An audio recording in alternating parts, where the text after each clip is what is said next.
What's good, YouTube? We got a video for my dog, Honored Clarity. You know what I'm saying? If you're seeing this, make sure you give my boy a sub. As y'all can see, he's at the push to 5K. Show my boy some love. As always, we're going to pre-fire a little like. And when we sub, we make sure we turn on that noti bell. Discord community is linked down below. Anything you know about me is linked down below. So I ain't even gonna say nothing about it. You know what I'm saying? Shortest intro of all time. Without further ado, let's get straight into it. Talk to me. One Piece, a show about pirates, freedom, fun, joy, and fighting. But is this really I all love there this is song. to it? The #1 selling manga ever, 2 Emmy Awards, best continuing series back to back, This joint had 2 Emmys. I knew it was #1. Don't get it twisted. I know ball. But 2 Emmys? I did not know. and 1,100 plus episodes to show for it. But why? What exactly makes this show stand out above the rest? Well, let me take you on a short journey to show you exactly what makes One Piece, One Piece. Talk to me. You know how they always say all great things take time? Well, this is Literally. not always true, but a broken clock is still right twice a day. With One Piece having over 1,100 episodes, it calls into question just how good is the pacing. I mean, I can understand the Pacing argument is of butt. not wanting to watch that many episodes if they were filled with nothing but This is the thing. The 1,000 episodes is not an Oda problem. It's episodes. So, like I said, like I've said this numerous times. A studio can make or break an anime. They did that with Sinbad by not giving it a second season, right? They did that with T-Bait. They animated that joint butt cheeks. So now people that are into T-Bait don't want to watch the anime and they call it T-manga. Like, a studio makes or breaks a series, and I think Toei is behind One Piece. They sold Dragon Ball, which is why Z and Z Kai are different. Z Kai is just Z with better pacing. It doesn't take anything out of the story. You feel me? So it's like Toei is well known to pace things terribly. But when you see it online, what will they say? Oh, I'm going to brush my teeth, but it's paced like a One Piece episode. And then like they start walking, and then it cuts the camera, and then they start walking to get like, you feel me? It's a Toei thing, not a One Piece thing. But since they've been working with the company, like they don't have the edge that Dragon Ball has, where like there's multiple different studios for different parts, which again is a double-edged sword. That's why Super was delayed for so long, but we're finally getting Super. Flat that shit up. But because Dragon Ball has so many companies working on it, they wanted to keep pursuing. Toei was like, no. One Piece is only Toei, hence the mid-tier pacing. You feel me? But the 1,000 episodes, like I said, is not a Oda problem. You look at the amount of chapters on One Piece, it's over 1,000 chapters. Normally, what an anime's job is to take a certain amount of volumes and condense that joint. And speed running, normally a season, so for a seasonal anime, 12 to 24 episodes, they will try to adapt. Like if they're speed running, like 20 to 30 chapters, and they can do that effectively sometimes if the studio is good enough. Which means take 1,000, divide that joint by 30, so it's almost the same as taking 100 and dividing it by 3, right? We can all do basic math. That is 30. Now, the original number you started with is your 12 to 24. Like, that's the season. Multiply that by 30. And if you're going with the 24 joint, you have like 60-something episodes. Or you still have to carry the 0 because it was 1,000 we originally started with. You have 600 episodes to get the 1,000 chapters if it was paced that way. But One Piece took the huge break after Punk Hazard. Like, I was caught up with One Piece. I watched Skypiea. I thought Skypiea was tough. Got to Punk Hazard. They stopped doing dub. And they had to pick dub up late. And then they just ran. And then they had to slow down because of health issues with Oda and all types of stuff. So I personally put that on Toei and like timelines, and I put it on One Piece. filler and useless fluff. But One Piece's strength lies in its pacing, because that pacing leads to arguably the greatest trait, world building.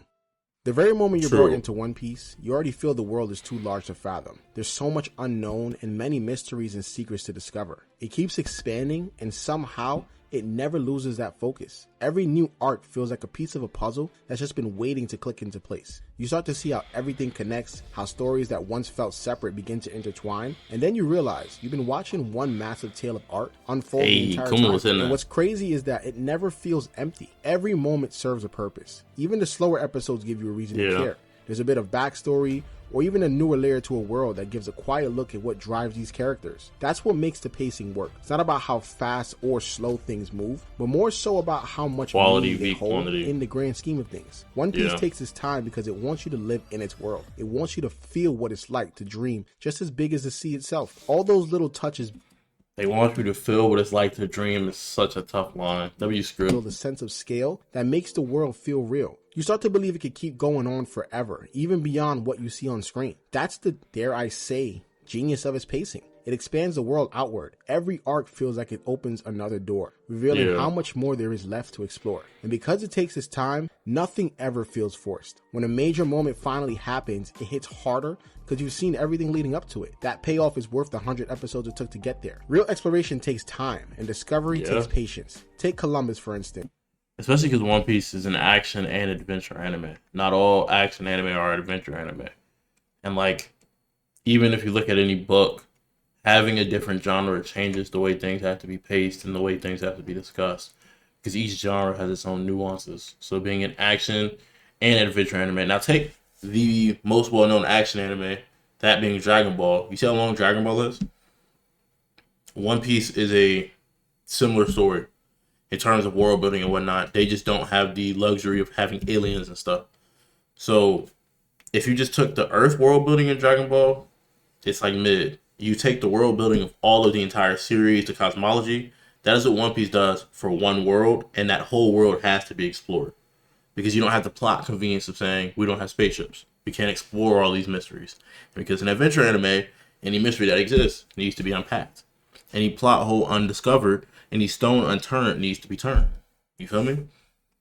Which is probably a terrible example considering he might have been a real pirate himself, but do you think he was able to achieve the traveling he's done in just a year or two? Absolutely not, which is why the show doesn't skip ahead to the next big thing. It lets you experience the journey in full, because that's what brings the most satisfaction. And Oda doesn't just leave you with nothing to hold on to. There are so many subliminal messages and hidden foreshadowing in the episode that if you skip an arc like Skypiea, which a lot of fans love to do, you might miss when he... That's what I was saying. It really irritated me with that. Skypiea was a good arc. They talked about Nolan. They talked about the little god fruits with the fish girls. Come on. Foreshadow Nika or Joy Boy. And because of that patience, you end up forming a real connection with the world. You've been there for the early clues and small discoveries that end up meaning everything later on, because it really isn't just a story you watch, it's one that you grow with. I remember starting this series in like 2013 when the anime was only up to Impel Down, and I thought 300 episodes was a lot. Now fast forward over a decade later, and it's still running strong. And it's not really being dragged out as you would imagine in anime as long as this would. That's what makes One Piece pacing so powerful. It teaches you to slow down, to notice things, and to appreciate the build-up as much as the big moments. This and this art, is bro. ironically the main reason I was able to enjoy shows like Frieren with slow build-up. Because I understood that you can be rewarded with patience. And as great as the world building is, Oda uses other elements that make One Piece a great anime. But first, let's test that patience before the next segment. It's iconic, yeah. Play The world Zoro-chan. building is a crucial part of the One Piece verse and has served a large portion of the overall substance that is covered. But I wanted to dive into what really makes this world so relatable. Hey, and that is the hidden parallels. These aren't just small details that were woven into the story that can be interpreted in many ways. They're as real as it can get. And with Egghead showing Kuma's backstory, it becomes more and more evident. The writing takes inspiration. Anybody else about to say something about Bonnie? Remember, that's like a 12-year-old child. From real life events. When you start to look closer, you realize that One Piece mirrors the real world in ways that go far beyond surface level reference. Come on, man. Look at my goat, man. Well, this is really my goat of all admirals. I got him at my 1. He's around my 2. That's cocky guys like at my 5. I got Kuzan at my 1. Kizaru at my 2. Fujitora at my 3. And then I guess he scales higher than Green Bull, because Green Bull's like a fraud.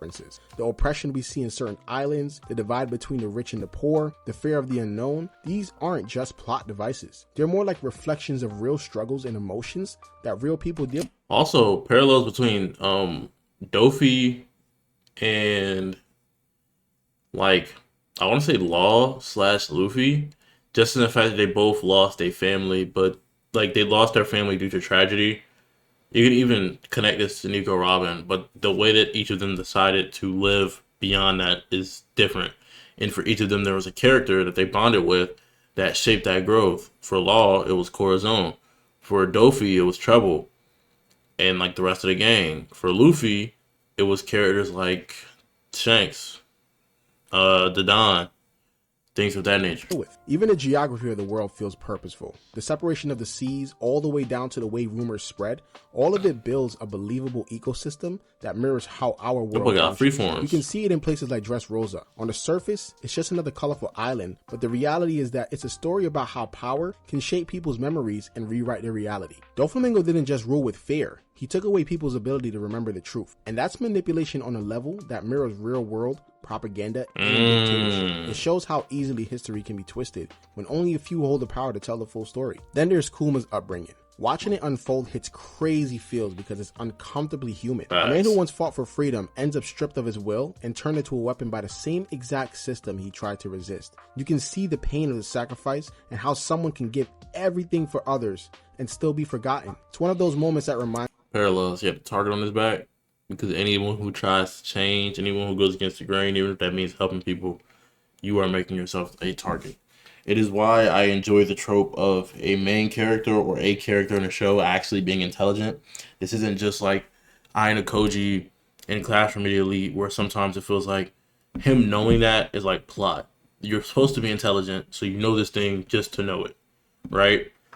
But I'm talking about true intelligence where like in those scenes where like the main character has a chance to like go off like people want him to, or a farm, as people say. Instead, they go and tell their subordinates like, nah, we're not doing that.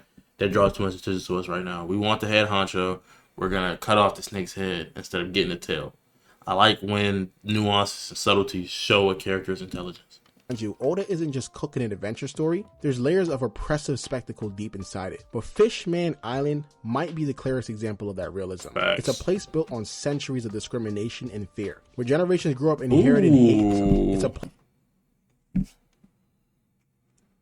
I don't remember all their names. I think it was like 1, 2, 3, 4, 5. So it was Icha,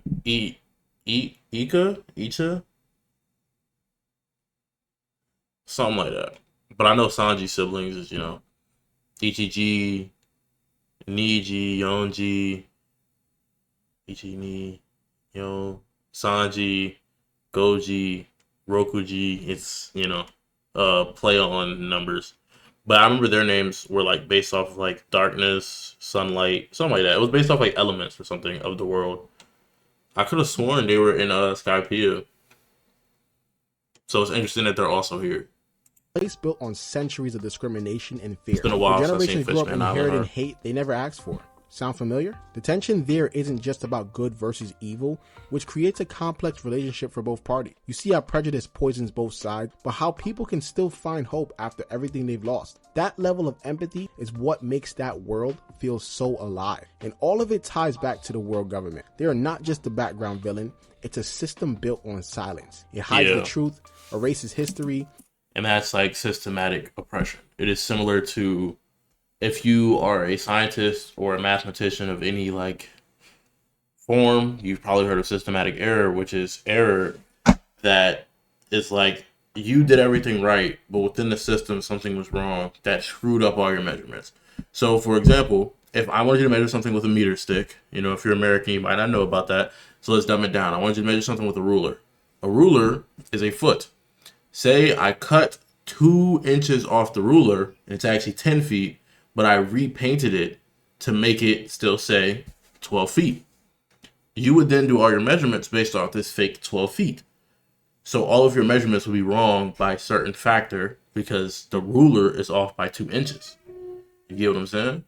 So that is systematic error. You can do everything properly, but because something in the system is designed for you to not be accurate, over time it compounds and compounds and compounds. Systematic error, when you know about it, oh, it was off by a factor of 2. I measured 12 inches. That's actually 10 inches because we cut 2 inches off the ruler. Now you know. But if you don't know and say something is 3 rulers, which traditionally would be 36 feet, it is now only 30 feet.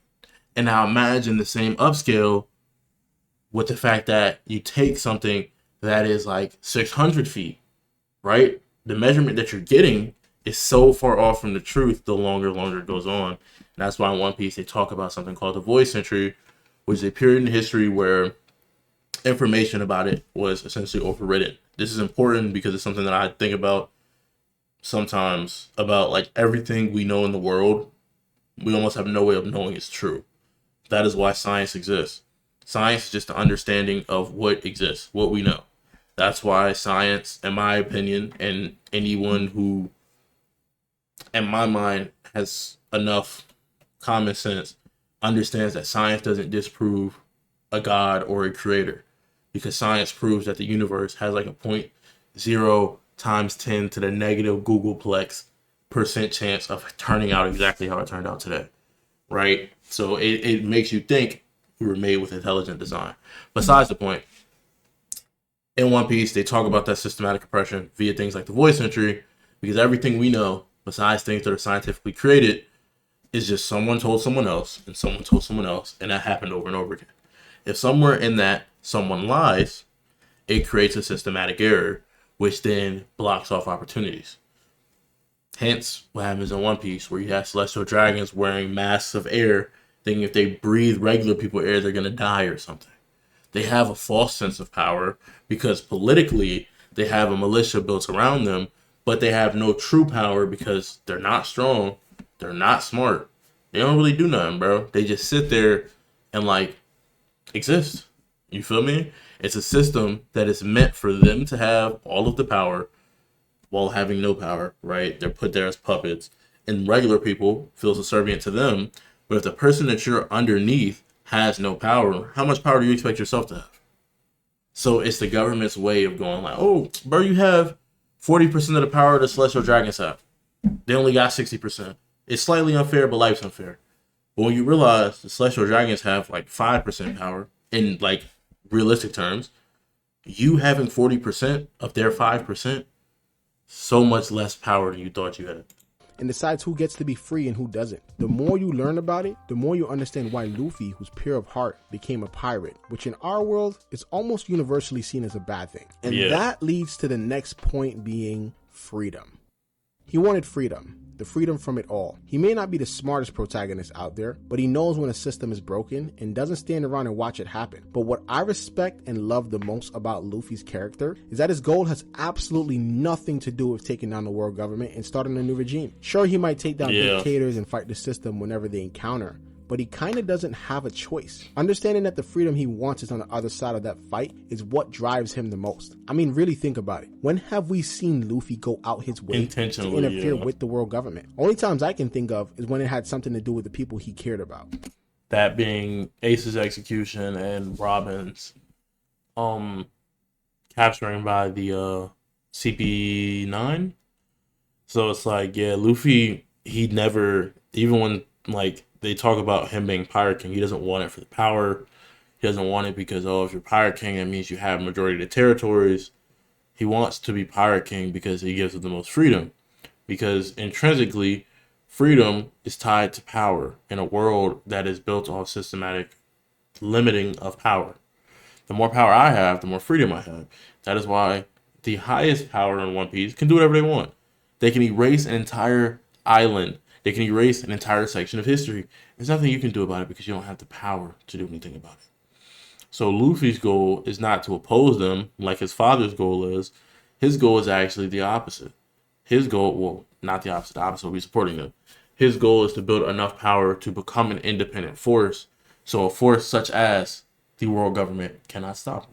That's the greatest feat about Luffy. He's just like the common man when it comes to his goal. Not in the traditional sense, but more in the tunnel vision sense. The average Joe today would be against oppression and cruelty, but majority of these people are not going out their way to step in. It's the same way with Luffy. Just like how you're trying to become a millionaire and take care of your family while almost nothing else matters, it's the same way he wants to become Pirate King and take care of his crew. There's something honest about that kind of simplicity. He doesn't overthink or plan 10 steps ahead. He just moves forward with his heart, and somehow that's enough to change the world around him. And that's the brilliance of One Piece. It shows how one person's dream can ripple out and inspire everyone they meet. Luffy's dream doesn't just stay his alone. It becomes something his crew and even strangers start to believe in too. That's how Oda ties the emotional core of the story back into the world building. With every island the crew visits, where every new person they meet, whether good or bad, they become part of that shared dream. And when you look at it that way, the story stops being about pirates and actually, ironically, about the friends you made along the way. And that's what keeps me watching after all these years. I'm not just watching characters chase treasure, I'm watching them build something that reminds you why dreaming big, even when it seems impossible, is still worth it. Which leads to the final and most important reason as to why One Piece is as great as it is, and that is Oda. Oda's creativity and authenticity is what has brought every other element together. The world building, character development, shout out my goat, character design, real life parallels. It's all part of what makes him such an excellent mangaka. Oda's authenticity is what makes One Piece more than just a story. It's a reflection of him. Every part of this world feels like it was drawn from something deeply personal. You can feel his love for adventure, his fascination with the humanity, his pain, and the hope stitched into every single panel. It's rare to see an artist so present in their own work, but with Oda, you can sense that every detail carries a piece of him. And what's even crazier is, despite all the fame and success, he's never lost that sincerity. You can tell he still cares about the small moments because that's what separates Oda from most creators. He's not writing just to entertain, but to connect. And that's what we, the fans, feel. We stayed for over 1,000 episodes of chapters because deep down, you can tell that the person behind it all is still a kid who dreamed of a big world full of wonder and laughter and endless possibilities. And somehow, he's made millions of us chase that with him. That's the real magic of One Piece, the heart behind it. And to give further credit to that, One Piece is going to be Oda's final manga because he's taking so long to put his soul into it.